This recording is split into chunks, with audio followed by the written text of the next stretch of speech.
morning, my dear students. A very warm welcome to all of you.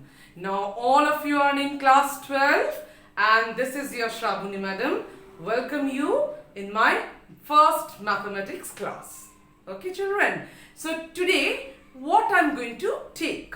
Today, we will be only discussing the syllabus structure of class 12.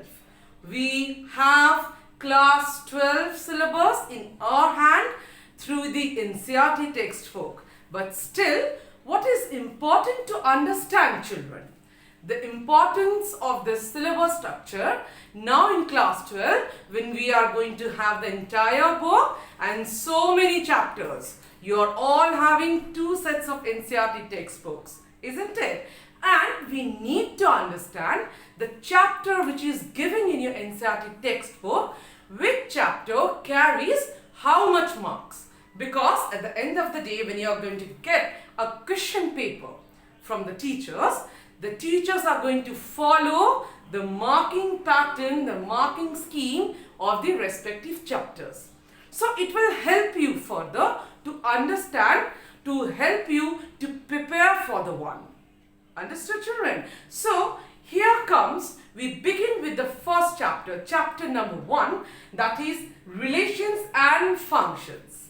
Now students, relations and functions, it is written here, you can all see it is carrying 8 marks.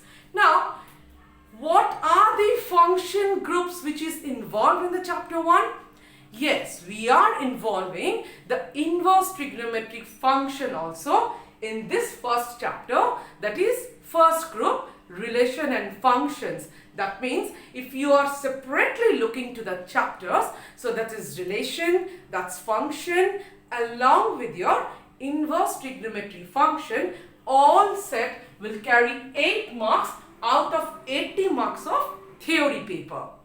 Clear? Now, you have matrix algebra, which involves matrices and determinants, correct? So this matrix algebra is having 10 marks out of 80 in your question paper, correct, children? Next, the most important and huge syllabus chapters carrying group is your calculus. We can actually divide the entire syllabus into two parts. One which is calculus, another one which is not calculus other than that, correct? So this calculus, starting from your derivatives, that is continuity and differentiability, chapter number 5 of your NCERT. So starting with the differential calculus and ending to the integral calculus, application of integral and differential equation, which involves both of it. Okay, so chapter number 5 is the beginning of this important topic, calculus, correct? So this is starting from there and ending in your second part of NCERT to the differential equation, and the entire thing is now carrying 35 marks as per the current syllabus given to us, correct? So we will be starting calculus, okay, from which chapter? Chapter 5. Then comes vectors and three-dimensional geometry. So vectors followed by three-dimensional geometry in your textbook number 2. So that is going to carry not less, that is 14 marks. That's even make it very important for all of us. Okay. So next comes probability. So a bit of probability you have studied in your class 11. Remember, children? So we will be continuing that probability in class 12, textbook number 2, and that is going to carry 8 marks.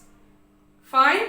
So the last thing, but not the least, that is LPP. What's the full form of LPP? It's linear programming problem. So linear programming problem, earlier it used to carry 6 marks. Now 1 marks is reduced because the total now 100 is converted into 80. Earlier we used to get 100 marks paper. Now we are having 80 marks. Okay. So every chapter now is reducing some of it, whatever you are seeing now in the board. So LPP is now going to carry 5 marks out of 80. So this is, you can see I have calculated that's a total. It is making all 80 marks theory paper where you have to achieve your success. Okay, so we are having now the entire structure in our hand, so we can plan, we can go for it. Correct, children? Now you have the another set of 20 marks. See all of you, internal assessment of 20 marks. Okay, so the entire paper, that is of 100 marks, as we have already came across in class 11. So 80 plus 20 entirely, now it is making how much? 100 marks. Okay, children. So internal assessment means we will be doing lab activities the way we have done in class 11, but more of it we will be doing this year. We will be performing something more projects and minimum 10 lab activities that I will tell you in meantime. When I will be taking your live classes, everything will be cleared more. Okay, now you need to follow this question pattern. Now children, the one you are having in class 11, you remember all of you? So the same is now also repeated.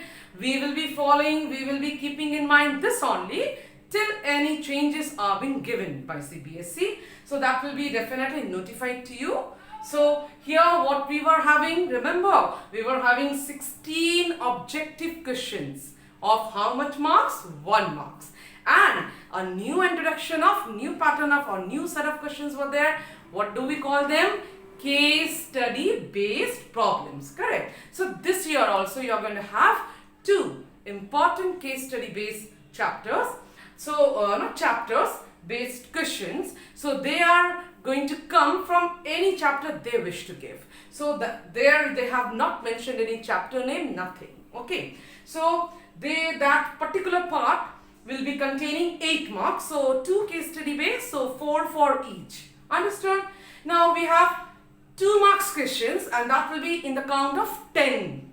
10 2 marks question. Correct. Then we have 3 marks question, that will be in the count of 7. You all have to keep it in mind that this is what you are going to get.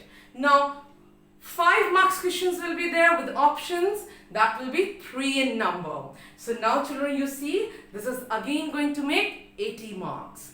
So now when you are going to sit for the exam, around 36 questions you will be getting, and within 3 hours you have to finish it.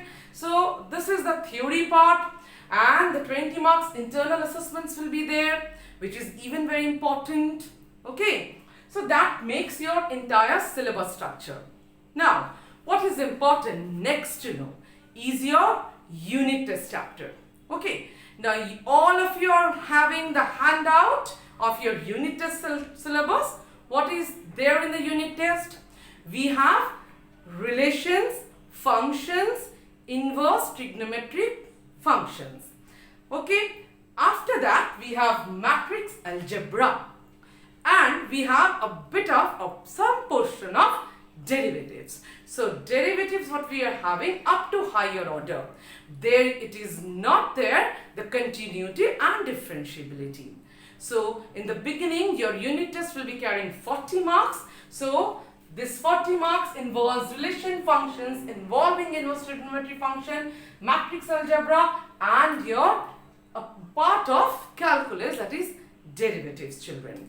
Okay, so like this you will be like solving the problems, you will be following the pattern. That 40 marks paper will be also following this pattern, but when it is becoming half of 80, so I will tell you in the live classroom how you will be marked at that moment.